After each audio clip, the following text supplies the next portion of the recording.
750-800 মতন আমি আমলকি নিয়েছি। এগুলো আমি প্রেসারে একটা সিটি দিয়ে নেব, দুটো সিটি নেব, একটা না।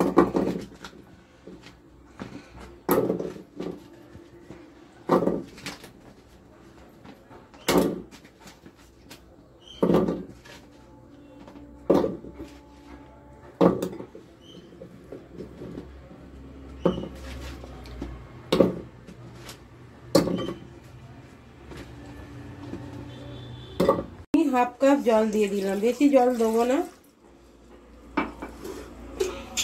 একটা আমি বসিয়ে দিলাম, এখানে আমি দুটো সিটি দিয়ে নেবো। দিয়েছি, কড়াইটা বসিয়ে দিলাম। কড়াইটা ভালো করে গরম হয়ে গেলে এখানে আমি মেথি, কালো সর্ষে, সাদা সর্ষে, কালো জিরে, গোটা জিরে, জোয়ান আর মৌরি শুকনো খোলায় ভেজে গুঁড়িয়ে নেব। একটা লঙ্কাও আমি ভেজে নেব। এবার আমি এগুলো সব আস্তে একটু ভেজে নিই, তারপর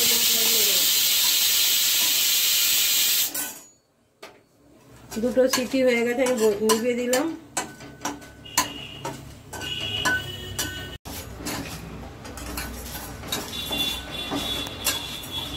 মশলাটা ভাজা হয়ে গেছে। সর্ষে যখন এরকম চড়বড় করবে তখন গ্যাসটা নিভিয়ে আর নামিয়ে নিতে হবে। গুঁড়ো করে নেব। দেখুন বন্ধুরা, আমলকিগুলো আমি ভাপিয়ে নিয়েছি, দুটো সিটি দিয়ে সেদ্ধ করে নিয়েছি, ভালোভাবে সেদ্ধ হয়ে গেছে। এবার ঠান্ডা হলে এটা আমি পিস পিস করে ছাড়িয়ে নেব, নিয়ে আসছি ঠান্ডা। আমি গ্যাসটা ধরিয়ে দিলাম, কড়াই বসিয়ে দিলাম, পরিমাণ মতো সরষের তেল দিয়ে দেবো।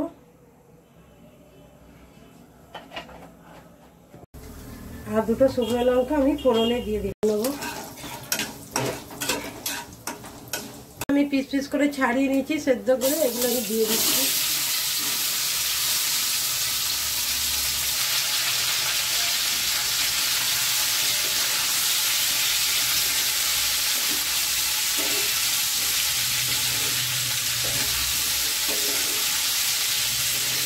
হলুদ দিয়ে দিলাম পরিমাণ মতো,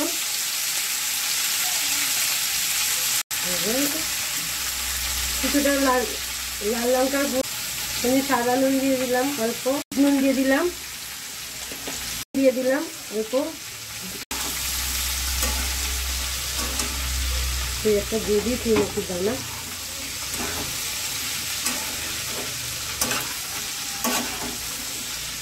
মশলাটা আমি ভেজে গুঁড়ো করে রেখেছিলাম, আচারি মশলা, ওটা দিয়ে দিলাম।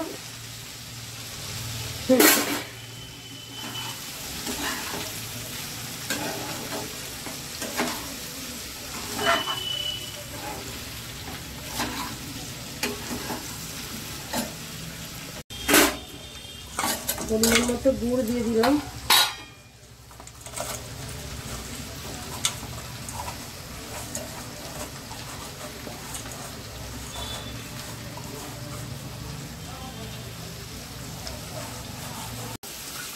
একটু জল দেবেন না, জল দিলে হবে না এই আচারে, এরম ভাবে করবেন আচারটা।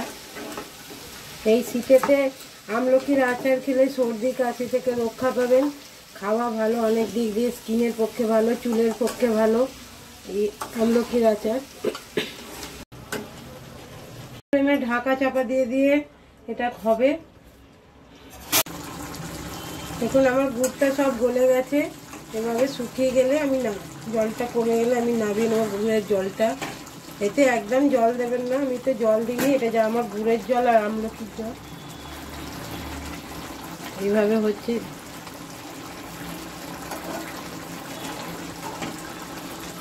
হয়ে গেছে, আমি নামাবার আগে গোলমরিচ গুঁড়ো দিয়ে দিচ্ছি হাফ চামচ,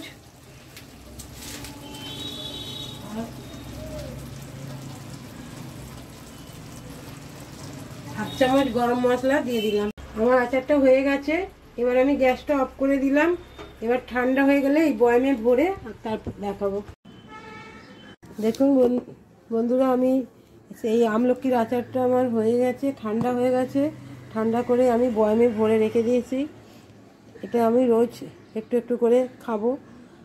আর যদি রেসিপিটা ভালো লাগে লাইক শেয়ার কমেন্ট করবেন, ফেসবুক থেকে দেখলে ফলো করবেন।